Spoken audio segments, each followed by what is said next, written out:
Bonjour à tous et bienvenue dans ce nouveau rendez-vous de 6 minutes chrono. Nous accueillons aujourd'hui Sophie Moreau. Bonjour. Bonjour. Sophie Moreau, vous êtes la présidente et la créatrice de Courir pour elle. Alors Courir pour elle, c'est une association d'intérêt général qui a vocation de contribuer à la lutte contre les cancers féminins. Et pour ça, vous organisez un événement. Ça sera la 16e édition cette année. Ça fait déjà 16 éditions qui s'appelle Courir pour elle.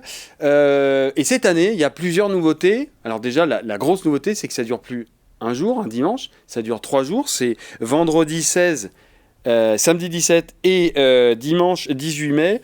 Et puis c'est ouvert, Courir pour elle, là cette année c'est ouvert aux garçons, Absolument. aux hommes. Alors déjà, pourquoi 3 jours? Pourquoi vous êtes passé sur 3 jours? C'est-à-dire qu'il y a un besoin quoi.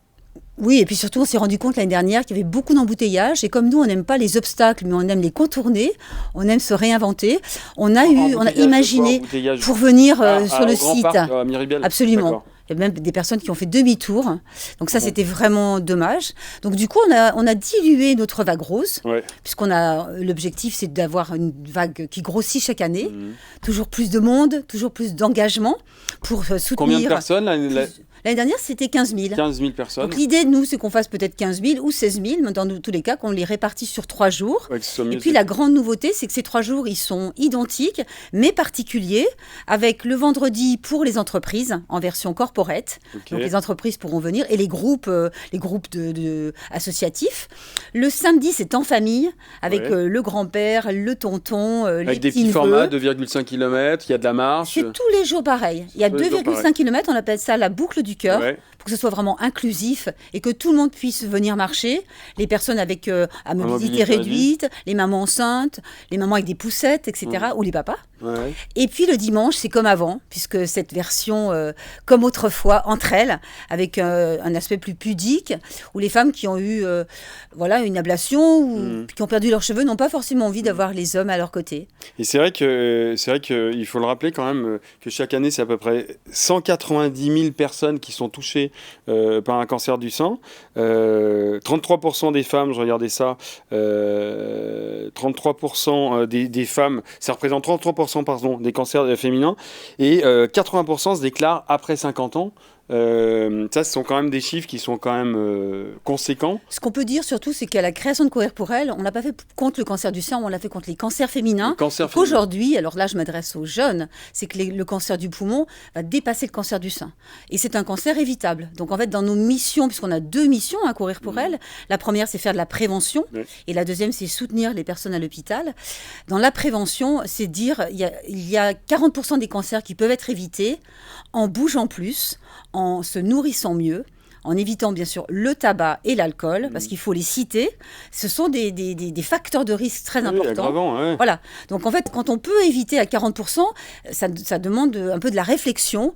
Et nous, on travaille beaucoup auprès des jeunes. On travaille aussi beaucoup auprès des populations rurales qui ont moins accès à la prévention. La prévention, ouais. Et dans les zones fragilisées. Et donc là, le fait d'être au Grand Parc de Miribel-Jonage, on va travailler avec Vaux-en-Velin, on va travailler avec Rieux-la-Pape, avec des communes moins, je dirais, favorisées, pour vraiment essayer d'anticiper et de changer les habitudes de vie. Mais ce que vous me dites, j'y pense, j'avais rencontré un médecin de Vénissieux qui a choisi d'être médecin à Vénissieux parce qu'il dit à Lyon on a assez de médecins, mais Vénissieux on a besoin de médecins, on a besoin d'expliquer aux gens. Et en fait, il me disait qu'il y avait beaucoup plus de certains cancers à Vénissieux Absolument, oui. qu'à Lyon parce qu'il y a Il y a peut-être une répartition géographique. Exactement. Je voulais revenir quand même sur il y a 16 ans la création de Courir pour elle. Sur quel constat en fait, sur quel diagnostic, comment vous avez créé ça, pourquoi en fait? Alors moi, j'aimerais revenir surtout sur un fait qui est factuel, ils l'ont cité hier. Il y a 16 ans, il y avait 500 organisations de courses dans la France. Aujourd'hui, il y en a 7000. Donc je dirais, la prévention par le sport, c'est un vrai sujet de société. Aujourd'hui, tout le monde le sait, il faut faire une activité sportive. On est très content de ce constat, puisqu'on a été un peu précurseur en créant Courir pour elle. Moi, je menais du marathon, un peu de triathlon. C'est pour ça que ça s'appelle Courir pour elle. Mais réellement, ça pourrait s'appeler Se bouger pour elle, puisque le grand projet, le grand message que l'on transmet, c'est bougez-vous, fuyez la sédentarité, le canapé, la voiture et les ascenseurs, de manière vraiment à devenir acteur de sa santé. Et donc, 15 ans plus tard, on est sur notre 16e édition. On a gardé, je dirais, les fondamentaux. on a gardé nos valeurs fortes. Et on est très très fiers justement d'aujourd'hui d'avoir une équipe professionnelle, puisqu'avant on avait un petit groupe de famille. En plus, après, ça a été beaucoup de bénévoles qui ont fondé Courir pour elle. Aujourd'hui, on est une structure organisée, structurée, avec des professionnels. Et on est très, très fiers de se dire, en 15 ans, on a soutenu plus de 10 500 personnes en soins. Et dans ces 10 500 personnes, il y a 2% d'hommes. Donc les hommes, ils ont un petit peu du mal à se faire accompagner, à aller vers les soins de support, mais ils arrivent. Et on a soutenu des projets à hauteur de 3 150 000. 3 150 000 depuis 15 ans. Ça sera le dernier mot de la fin. En tout cas, bravo. Et je le répète, le Courir pour elle 2025, ce sera les vendredis 16, samedi 17 et dimanche 18 mai au Grand Parc Miribel-Jonage. Et pour plus d'informations, www.lyoncapital.fr. Merci beaucoup, Sophie Moreau. Merci beaucoup. Au revoir. Bonne journée à tous.